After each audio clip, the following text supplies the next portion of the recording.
ధర్మం ఎప్పుడు కూడా శాశ్వతంగా సనాతని, అమ్మవారిలాగా అది అందరికీ ఒక ఊపిరిలాగా ఉండేటువంటిది ధర్మం అంటే.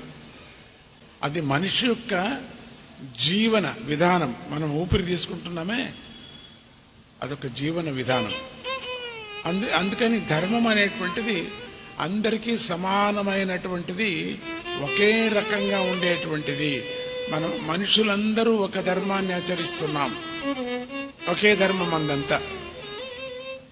కిరస్తాననే ఉండొచ్చు, ఇస్లామికే ఉండొచ్చు,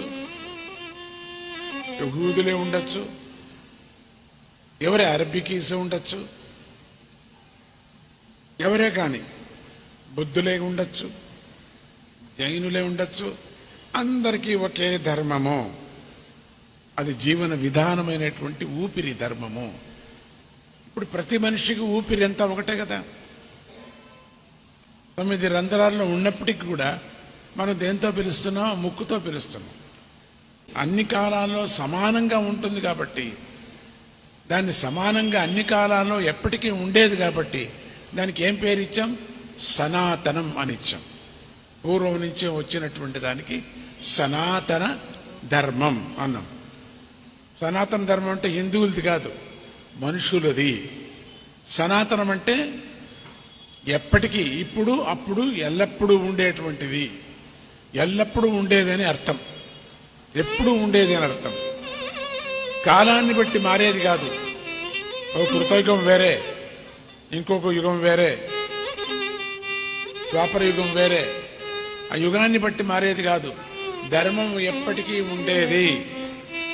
అందుకని సనాతన ధర్మం అని చెప్పాం.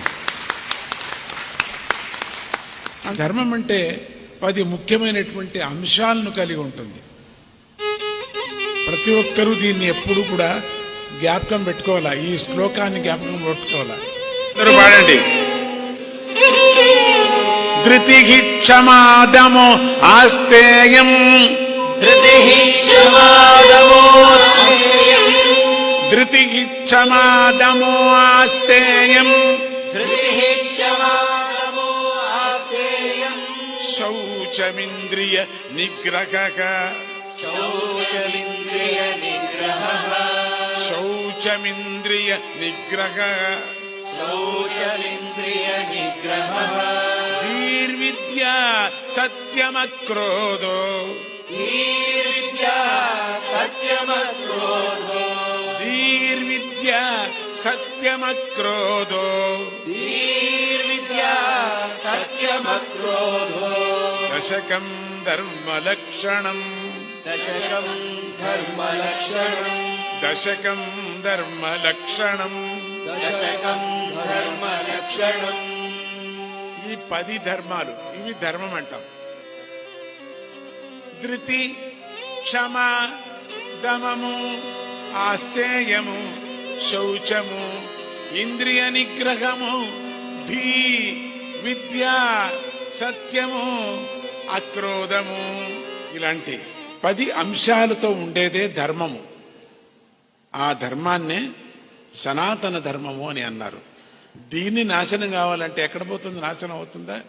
అందరూ నాశనం అవుతే పోతుందేమో తెలియదు, అంతే. ప్రపంచం ప్రళయం అయితే పోతుందేమో కానీ సనాతన ధర్మం అంటే ఇదే అండి.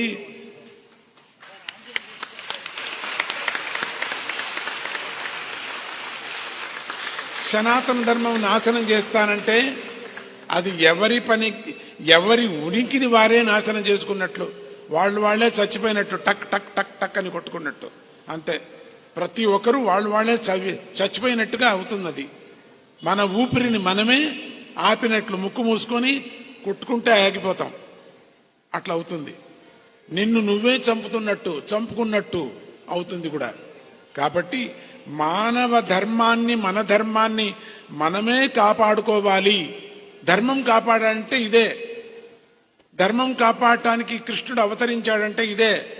ఏదో ఒక మతం పోతుందని రాలేదు, ఏదో బ్రాహ్మణ మతం పోతుందని రాలేదు, క్షత్రియ మతం పోతుందని రాలేదు, ఆ మతం పోతుందని రాలేదు.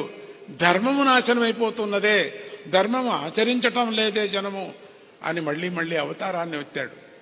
మన ఉనికిని మనమే కాపాడుకోవాలి. ఇప్పుడు కాపాడతారా లేదా మన ధర్మం? చెప్పండి. ధర్మము రక్షితి రక్షతి, చెప్పండి. రక్షతి రక్షతి రక్షతి రక్షతో రక్షతి, ఎప్పటికీ రక్షణ చేస్తూనే ఉండాలి మనం. ధర్మమే సత్యము, చెప్పండి.